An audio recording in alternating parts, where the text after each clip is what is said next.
బాగా జ్ఞాపకం ఉంచుకోండి ఈ మాట. శివ నిర్మాల్యమునకు ఒక పెద్ద విశేషం ఉంది. శివ నిర్మాల్యము అంటే శివుడికి పూజించినటువంటి పదార్థం నేల మీద పడి ఉండగా తొక్కినా, దాన్ని దాటినా పూర్వజన్మలలో చేసుకున్న పుణ్యం, ఇప్పటి వరకు చేసుకున్నటువంటి పుణ్యం పోతాయి.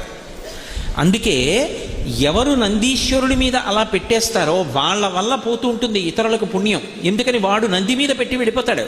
గాలి వేసింది, ఆ మారేడు దళాలు కింద పడిపోయినటువంటి మారేడు దళాన్ని వెనక వెళ్ళిన వాడు తొక్కాడు. ఇప్పుడు ఆ పాపం ఎవరిది? ఇద్దరికీ వస్తుంది. కానీ ప్రధానంగా పాపం ఎవరిది? నందీశ్వరుడి మీద పెట్టిన వాడికి. నందీశ్వరుడి మీద పెట్టకూడదు. అతిభక్తి అన్న పేరుతోటి అఘాయిత్య పనులు చేయకూడదు.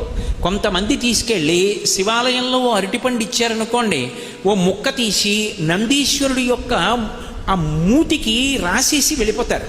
అక్కడి నుంచి ఇంతంత ఈగలు బయలుదేరి ఆయన నోటి చుట్టూ ముక్కుల్లోకి వెడుతుంటాయి.